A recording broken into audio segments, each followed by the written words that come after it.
시청자 여러분 안녕하십니까? 예, 평일인데요. 문재인의 송민순 전 외교부 장관 회고록에 대한 북한의 유엔 북한 인권 결의안 찬성 여부에 대한 발언, 즉 문재인 대표의 발언에 대해서 긴급으로 편성할 필요가 있어서 이 황양수의 톡톡톡 어게인 변희재 대표를 모시고 이 신속하게 긴급 편성을 하게 되었습니다. 변 대표, 예, 안녕하십니까? 예.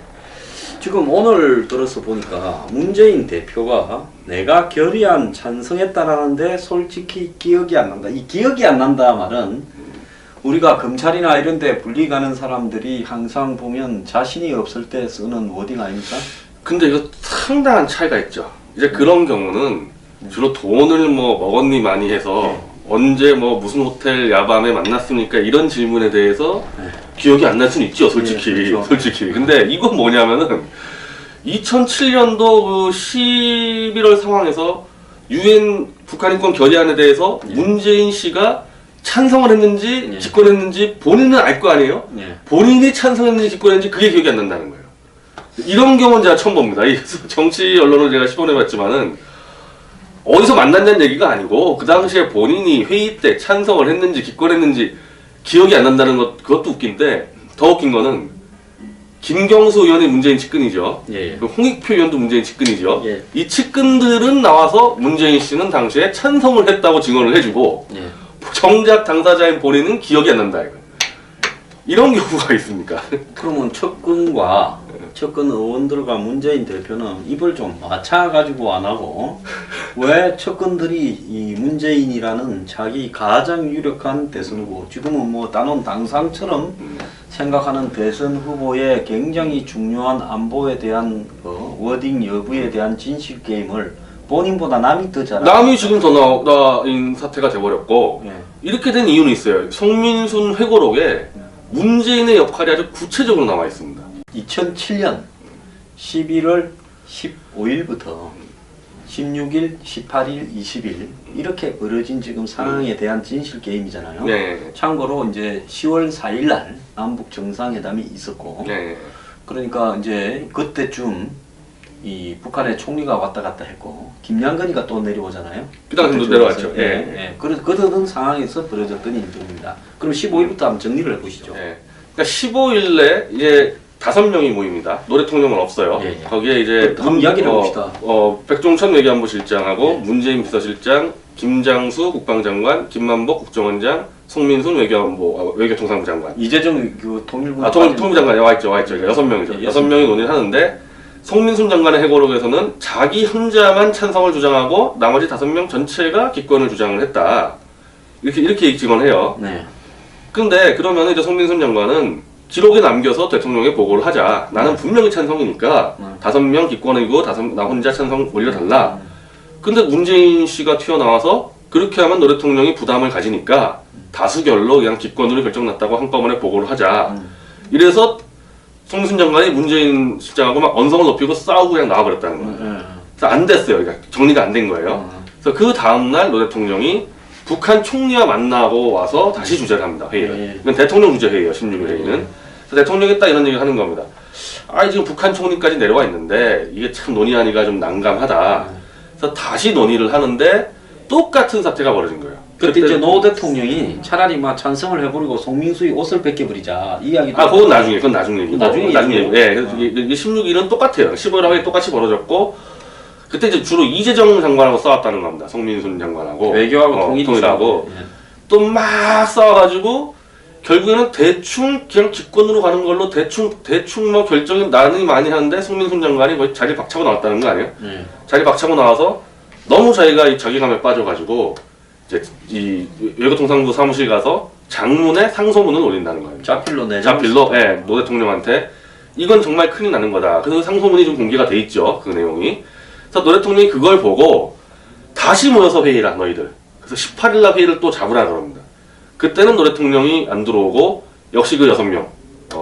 자 그러면 노 대통령은 자기가 있을 때도 결론이 안 난 일을 그리고 또 솔직히 이게 단순하게 생각을 할 일이 아닌 부분인데 그걸 갖다가 밑에 서로 충돌하는 사람끼리 논의해라는 거 하면 노 대통령은 뭔 입장이었던 겁니까? 노 대통령은 사실은 지금 김경수 의원이 얘기하는 게 그건데 이미 노 대통령은 직권으로 결론을 내려놨는데 네. 성민순 장관이 하도 강하게 어필하니까 명분을 좀 만들어줬을 뿐이다라고 지금 이 친문 쪽에서 이렇게 설명하는 거고 네. 성민순 장관 쪽에서는 노 대통령은 그 당시까지 백지였다. 이것도 맞는 것 같고 저것도 맞는 것 같고. 근데 결정적으로 18일 회의 때 김만복 국정원장이 북한에게 물어보자라고 이제 답을 이제 제안을 하고 거기 대해서 성민순 장관은 물어보나 마나 답은 뻔한데 뭘 물어보냐 그래가지고 이제 그때 보니까 문재인 그때 이제 문재인 씨가 거기서 조정을 하면서 북한과의 이 통로를 통해서 알아보자 예, 그렇게. 이렇게 정리를 해서 예. 또 성민순 장관이 박차고 나왔다는 거 아니에요. 예. 그래서 그러니까 문재인의 역할이 뭐였냐? 완전히 기권적으로 다수결로 정해서 끝내버리려는 역할을 했었고 두 번째는 결정적으로 북한에 물어보자는 그 김만복 원장의 주장을 확정을 정해버렸다. 워낙 이 구체적으로 나온단 말이죠. 그러다 보니까 문재인 이 비서실장의 이 측근들인 홍익표 그리고 이제 김경수 등등은 아예 대놓고 문재인 씨가 찬성을 했다고 지금 주장을 하고 나오는데 이건 송민순 장관의 회고록과 완전 정배치가 되고 문재인 씨가 도저히 이해가 안 되죠. 그러면 측근들이 찬성했다 그러는데 본인은 기억이 안 난다 그러고 기억이 안 난다고 해서 설명을 하는데 자기는 아마 그냥 집권의 쪽에 있었지 않았나? 근데 내 측근들은 찬성했다 그러네요. 이런 황당무계한 일들이 지금 벌어지고 있는 거죠. 예, 그래서 지금 그 문제와 관련해서 문재인 대표가 오늘 오후에 뭐라 했는가 하면 인천의 행사장에 갔다가 사실관계에 대한 진술이 엇갈린다. 라는 기자들의 질문에 대해서 잘 기억하는 사람들한테 물어봐라. 솔직히 그 사실이 기억이 잘 안 난다. 나는 기권을 주장했을 것 같은데 모두 결의안은 처음엔 찬성했다고 한다. 모르겠다. 이렇게 이야기를 합니다. 기권을 주장했을 것 같다 그러지 않습니까? 예. 본인이 기권을 주장했을 것 같은데 측근들이 찬성했다 그러니 이게 엇갈리는 거고. 그리고 또 한 있습니다. 당시 남북 정상회담도 했기 때문에 인권 결의안도 함께 하는 게 균형에 맞다고 생각했든지 내가 인권 변호사 출신이라서 인권을 중시해서 그렇게 했든지 안 그러면 외교부로부터 설명을 많이 들은 뒤에 외교부 논리에 넘어간 건지 모르겠다. 이렇게 이야기를 하고 있어요. 자, 이 문제는 정말로 궁색한 소리를 하고 있는데요. 그러면 문재인 대표가 지금 측근들이 나서서 찬성했다라고 분위기를 잡아주고 이 정도에서 끝나게 되면 본인은 찬성한 것처럼 대중들에게 알려지게 하고 넘어가고 별로 나쁠 게 없죠. 지금 그 전략 같아요. 예, 그리고 이제 만약에 나중에 진실 게임이 되어서 본인이 자기 기권한 게 나오면 그래 내가 기권인 것 같은데 사람들이 다 찬성했다 하니까 내가 모르겠다 하지 않았느냐. 그때 또 그것도 빠져나가려고 지금 그런 보도의 전략을 쓰는 것 같아요. 야 이렇게 하면 안 되죠 진짜 이 문제 가지고. 그리고 본인이 기권했는지 찬성했는지 기억이 안 난다는 게 말이 됩니까? 그래 당시에 이게 보면 2004년부터 유엔에서 북한 인권 결의안을 이야기를 했어요. 네. 그럼 이 인권 결의안이 어떤 의미가 있고 누가 추진했느냐 이런 거 우리가 좀 알아볼 필요가 있는데 그때가 이제 미국의 부시 정권 때지 않습니까? 부시 정권 때는 미국의 그 네오콘이라고 부르는 네오컨저버티브 즉 신보수주의자들 상당수가 북한에 대해서 굉장히 비판적인 시각으로 보고 있었고 또 그런 미국의 보수 우파 이 단체들 뭐 디펜스 포럼이라든지 단체들이 많지 않습니까? 싱크탱크나 이런 데서는 북한이 지금 강제 수용소에서 저렇게 이 북한의 체제에 반대하거나 자신들이 좀 싫은 사람들을 가져와서 죽이고 학대하고 노동을 시키고 또 탈북자들을 돌보지 않는다. 이런 어떤 부분에 대해서 이제 미국의 그때 당시에 유엔 대사가 존 볼트라고 네오콘의 대명사였습니다. 지난번에 작년에 공화당에 대선 후보 나온다고 했던 사람이에요. 이 사람이 굉장히 강성이라서 2004년부터 밀어붙였고 한국 정권은 그때 전시작전권 이양을 하겠다고 2004년에 미국에 이렇게 으름장 놀라다가 미국이 그래 하자 해가 한수 말렸고 그 다음에 뭐 이라크 파병을 가지고 말을 옮기고 이러다가 나중에 갈 필요도 없는 저 허벌판 안전한 아르빌에 가서 그랬고 이러면서 이 한미 관계가 계속 삐그덕대던 상황이었어요. 그리고 2005년에 11월에 에이펙의 회담이 열렸는데 그때 이 경주에서 부시 부시하고 회담했었죠. 노 대통령이 뭐라고 하는가 하면 마카오의 BDA 은행에 대해서 미국이 위패, 뭐 마약 이런 부분에 북한이 관여한다라는 핑계, 실제로는 핵 개발을 하고 있지 않냐, 핵자금인데 그런 거와 관련해서 비자금을 조성해가지고 이 돈을 벌어가지고 북한으로 보내는 BDA 은행을 틀어막아가 돈을 한 2,400만 불인가 붙들고 있었죠. 2,500만 불입니다. 네, 그래서 노무현 대통령이 부시 앞에서 그걸 풀어주라고 이야기를 하니까 부시가 안 된다 해서 한 5번 이야기를 했대요. 내가 그때 회담에 이렇게 배석했던 사람한테 들었어요. 그러니까 부시가 나중에 책상을 팡 치면서 미스터 프레지던트, 미국에 도저히 안 되는 문제가 마약, 위패 이런 거다. 그런데 어떻게 이걸 갖다가 내 법을 어기면서 해달라 하냐. 1시간 싸웠다는 거예요. 그래 2005년에 그랬고 2006년에 노 대통령이 미국에 갔는데 아마 부시하고 오찬을 했는데 그야말로 샌드위치 같은 게 점심에 나와가 굉장히 불쾌하게 한 4-50분 만에 회담이 빨리 끝나버리고 온 적도 있었어요. 이때 이제 2007년에 정상회담이 시도됐는데 그때 2006년에 10월 초에 북핵이 있지 않습니까? 그래가지고 하니까 2006년도만 유일하게 북핵 문제 속에서 유엔에서 이야기하니까 한번 그거 찬성했었죠. 예.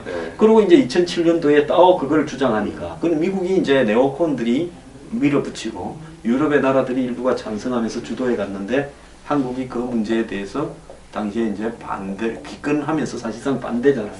했던 거예요. 그러면 이 당시에 이 변대표 두 가지 한번 이 말씀을 좀 해주십시오. 이 유엔의 인권 결의안에 대해서 한국 정부가 반대한다. 사실상 유엔의 인권 결의안 채택을 방해하고 있다는 문제. 그 다음에 두 번째, 이걸 북한에다가 물어보나 마나 북한이 뭐라고 답을 하겠느냐.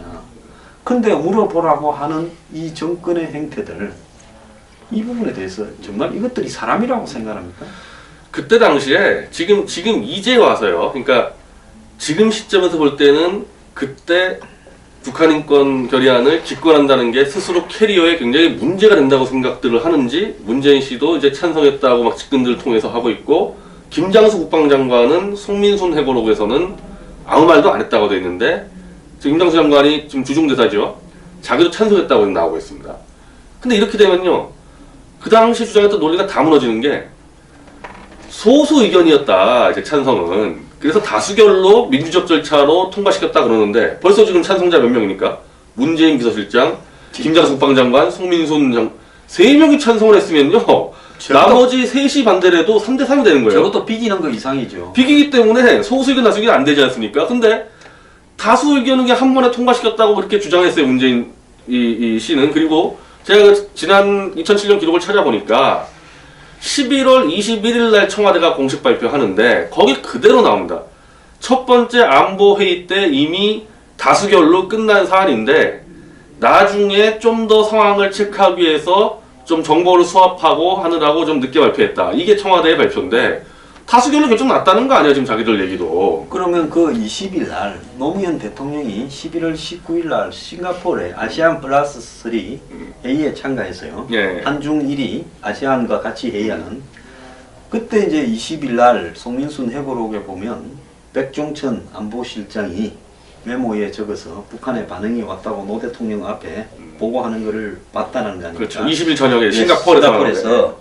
그런데 이쪽은 그런 거 아니었다 어쩐다 이렇게 이야기하는데 자 송민순 장관이 솔직히 말하면 보수 진영에서는 송민순 씨가 노무현 정권의 입장에서 외교장관에 비교적 충실히 했던 사람이지 자기 소신을 지키다가 잘린 사람이 아니잖아요. 그렇죠.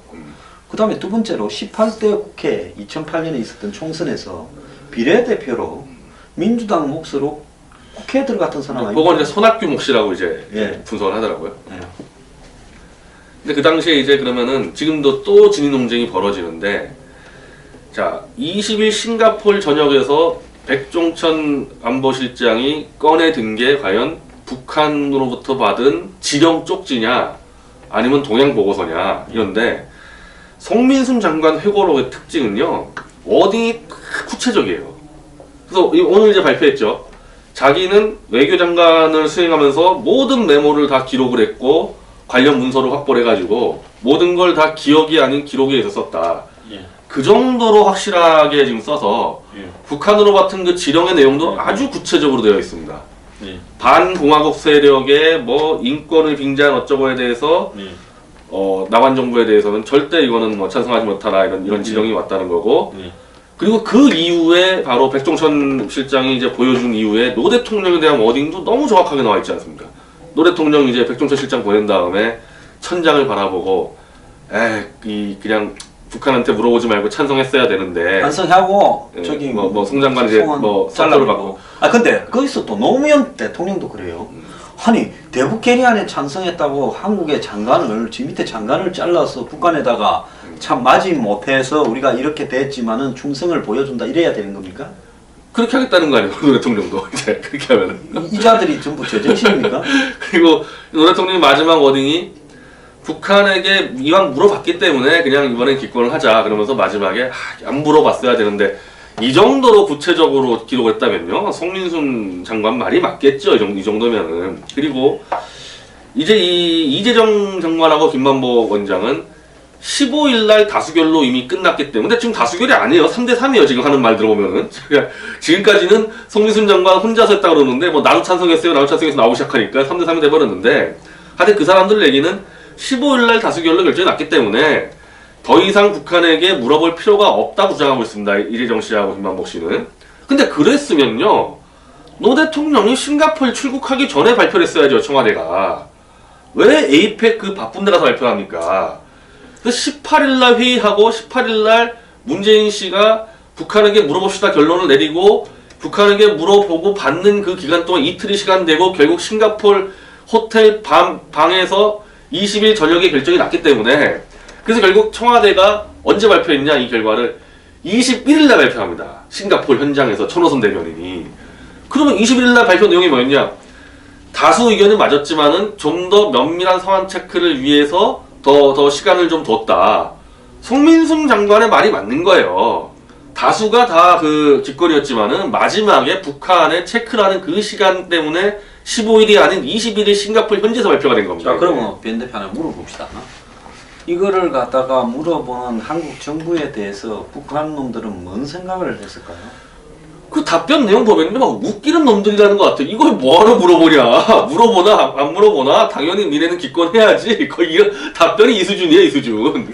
그쪽도 아주 희한하게 생각했던 것 같아요 그거. 그러니까 저기 뭐요 어린 애들이 뭐 내가 학교에 가서 뭐 발표를 할까요 말까요 하는 부분을 부모한테 물어본다든지 점심시간에 밥을 먹을까요 말까요 이런 걸 물어보는 수준으로 북한이 생각을 해서 이 병신 같은 놈들을 하고 비웃을 정도의 질문을 했다는데 이게 나라 꼬라지가 진짜 나라 꼬라지가 아닙니다. 오늘 보면 이 뭐 탈북자분들 단체에서 지금 김만복이와 문재인을 이 국가보안법 위반 혐의가 있는지 물었다면 사실상 역적 행위를 한 거 아니냐 반국가적. 그래서 고발을 했어요. 자, 이 문제가 지금 어떻게 흘러갈 것 같습니까? 저는 지금 현재 상황에서 이 자들의 최대 문제는 거짓말을 하고 기억이 안 난다 그러면서 완전히 진실을 은폐하는 게 더 심각한 문제라는 것 같습니다. 아니 만약에 노무현 대통령 같은 경우 지금 본인은 후회했다 그러니까 그렇지만은 그냥 차라리 그 당시 남북 정상회담도 했었고 북한 총리도 와 있었고 북한에서 좀 물어본 게 뭐가 문제냐 이렇게 나와야 되는 거 아니에요 원래 이 논리면은. 근데 이걸 지금 말을 계속 바꾸고 거짓말을 하기 때문에 우리가 생각하는 것보다 훨씬 더 그 당시에 이 역적 모의가 깊이 들어간 게 아니냐 의심을 살 수밖에 없고 이걸 계속 그 당시 수석과 비서실장과 장관이 막 은폐하고 거짓말을 하고 명백히 찬성하지 않았을 법한 사람이 찬성했다 그러고 이거 보통 문제가 아니죠 이거는. 자, 이게 사람이요 다른 거는 다 그냥 이렇게 전시작전권도 아직은 시기상조다 뭐 내지부터 시작해서 미국하고의 관계를 돈독히 해야 된다 다 잘하자 이러다가 이거 한 개만 북한하고 회담 직후라가 쟤들이 좀 불편하게 생각해서 우리가 회담 때 중요한 합의를 해놨는데 이 합의가 깨어질까봐 그랬다 이러면 이쪽 그 시대의 논리로는 지금 와서는 틀리지만은 그렇게 생각할 수 있었다 이해가 가는 거 아닙니까? 문재인 대표도 솔직히 말하면 그때는 우리가 그래야 돼서 북한하고 뭐가 좀 잘 될 줄 알아서 그렇게 오판을 했다 이렇게 말을 하는 게 깔끔하지 않아요? 그렇게 갔어야지 그렇게 처음부터. 논리가 맞으려면요. 그런데 그때 북한하고 지난 14 그 정상회담 2차 남북 정상회담에서 합의돼서 진전된 게 있었습니까? 그때 뭐 합의된 거는 사실은 뭐 NLL에다가 이 공동수역 만든다는 거 가지고 그 정도였고 뭐 한강 다 합의에 뭐 퍼주고 뭐 제2의 개성당하는데 다 퍼주는 약속이었거든요 사실은. 그리고 한 개 보면 중요한 게 불가침 평화협정을 3자 간 혹은 4자 간 추진한다라는 이야기를 했다고 해요. 지금 그것도 송민숙 회고록에 나와 있죠. 그리고 정상회담 때 송민숙 장관이 가서 북핵 문제를 다루고 싶었는데 그 문제 때문에 이 노무현 세력이 못 가게 막았다. 그래서 남북 정상회담 할 때 외교통상부 장관이 못 갔습니다 거기에. 자, 이게 정말 웃기는 게 1년 전에 북한이 2006년 10월 2일 날인가 북핵 실험을 했죠. 딱 1년 뒤에 정상회담이 있었는데 그 정상회담에서 북한이 1차 핵실험을 하고 난 1년 뒤인데 그리고 또 미사일 실험도 했잖아요. 그 전후에. 근데 그게 정상회담의 의제가 되지도 못했다라는 거. 그리고 북핵 문제 거론도 못하고 우리 거론한 게 이거죠. 노 대통령이 내가 이 북한의 대변인이 돼가지고 북핵은 자위권용이라고 열심히 변호했다. 이제 이 얘기를 한 거죠. 노 대통령 가서. 자, 이 자들이 이게 어느 나라 인간들입니까? 더 나아가서 진짜 이건 분들이라는 이야기가 제 입에서 안 나와요. 이 인간들 하는 짓거리를 보면. 그 다음에 또 하나 묻고 싶은 거는 아니 지금 현재 미국하고 북한이 핵을 가지고 이제 북한이 저 정도 기술로 핵과 미사일로 발전을 시켜서 혹시 한국을 배제한 채 평화협정이나 불가침 협정을 할까봐 우리가 얼마나 걱정을 하고 있어요. 그런데 그때 한국의 대통령이 가서 3자 혹은 4자 간이라면 3자면 누구겠어요? 미, 중, 북. 4자면 한북, 남북, 미, 중. 이거 아니겠습니까? 이게 정상인 인간들이 하는 짓이라고. 어떤 봅니다. 경우든 대한민국은 3자라는 말은 받아들이면 안 되는 거였거든요. 이제 이게 송민순 장관의 주장인데 있을 수도 없는 일이다. 근데 그거를 북한 김정일이 3자라는 것을 직접 지령을 내려서 어쩔 수 없이 받아야 된다. 이게 들어갔다는 거 아닙니까? 근데 여기서 웃기는 거는 이미 한국은 엄청난 차관을 주고 어쩌고 하면서 또 인센티브를 주면서 중국과 러시아와 수교를 한 상태였고 예? 북한은 전혀 지금 미국과 수교 근처도 못 가고 오히려 수교하고는 반대되는 거꾸로 가고 있는 상황에서 어떻게 가서 이렇게 3자 간 불가침 협정이니 이런 거를 맺고 예? 그것도 한국도 배제하는 이야기도 나오고 말입니다. 이게 있을 수 있는 거예요? 그 당시에 이 송민순 장관도요, 사실은 냉정하게 보면은 외교의 노선 볼 때는 왼쪽에 가까운 사람입니다. 왼쪽에. 아, 그렇죠. 송민순 장관이. 그러니까 네. 노 대통령 때 외교 장관 했겠죠. 이분이 육자회담에서 한 역할이 뭐냐? 북한 측의 입장을 잘 가다듬어서 미국에다가 설득시켜주는 역할을 하는 겁니다. 송민순 장관이. 그러니까 노무현 정권 때 대한민국의 외교의 전략은 북한의 거친 주장을 잘 가다듬어서 미국에게 잘 받아들여지게 하는 그 역할만 했던 거고 사실 송민순 장관이 그 역할을 했던 거예요. 그래가지고 이제 그 이후에 내용들이 2008년입니까 9년입니까 그 육자회담이 개시되는데 이렇게 이바지했잖아요. 근데 지금 와서 이렇게 봤을 때 이번에도 이렇게 생각하는 것 같아요. 지난번에 NLL 문제가 돼가 그때 제일 먼저 NLL 회담록을 까보자고 주장했던 사람이 문재인 전 대표였잖아요. 그래서 NLL 회담록을 깠고 그러고 난 이후에 보면 NLL에 대해서 북한의 입장을 상당히 좀 수용하는 듯한 뉘앙스를 취했지 명백하게 NLL을 갖다가 북한에 넘겨주겠다, 없애겠다 이런 말을 안 했기 때문에 별 문제 없다 이렇게 저쪽은 우기고 또 그 과정에서 절차적인 문제를 하자를 삼아가 몇 사람을 갖다가 기소를 했지만은 다 지금 처벌받은 사람이 없잖아요. 그러니까 이번에 이 게임도 결국은 진실 게임 형태로 몰고 간 다음에 당시에 예? 뭐 회의록이니 뭐니 까보자 이렇게 되면 제가 볼 때 불리한 거는 다 마사지 돼 있거나 정리가 돼 있을 가능성이 높다고 보고 있습니다. 별로 없을 거예요. 회의록이. 아마 지금 나오는 것도 15일자 회의록만 남아있을 거라 그러는데 뭐 그 상세가 남아있겠습니까 회의록이라는 게. 그러니까 뭐 지난번에 대우조선에 지원하는 부분에서 청와대 서별관 회의에 뭐 회의록이 없이 어찌 했냐 하던 사람들이 이것도 서별관 18일에 서별관 회의죠. 그러면 네. 저거 서별관 회의에서는 회의록을 남겨서 정상적인 절차대로 회의를 했느냐 이렇게 지금 물어볼 수 있는 문제가 생긴 거 지금 아닙니까? 18일 서별관 회의는 회의록이 없다는 게 지금 거의 중론이죠. 예. 이게 진실 게임으로 갈 때 명백하게 드러나지는 않겠지만은, 근데 이 복병은 송민순 회고록이 너무 상세하고 구체적으로 나와가지고 그걸 좀 읽고 비교하는 사람들은 거의 지금 답을 내렸을 것 같아요. 누가 거짓말하는지 뭐 거의 다 드러난 상황이죠, 사실은. 사실은 송민순 그 장관이 회고록을 쓸 때 아마 나중에 회고록을 써야지 생각했던 사람이 회고록을 쓸 수 있지. 회고록에 대해서 준비도 하나 하지 않았다가 끝나고 난 다음에 회고록을 기억에 의존해서 쓰면 사고가 100% 나지 않습니까? 그래서 송민순은 비망록을 가지고 매일 중요한 내용을 기록하고 또 자료들을 갖다가 보관하다가 그걸 갖고 모아가지고 회고록을 썼다. 지금 이 내용은 일부고 전체적인 내용을 보면 그 자신이 장관을 할 때 쭉 있었던 전반적인 외교적인 어떤 사건과 어떤 결과 또 방향, 목표 이런 것들을 전부 서술한 거잖아요. 그렇죠. 근데 이게 굉장히 중요한 대목은 중요한 대목이고, 송민순 장관이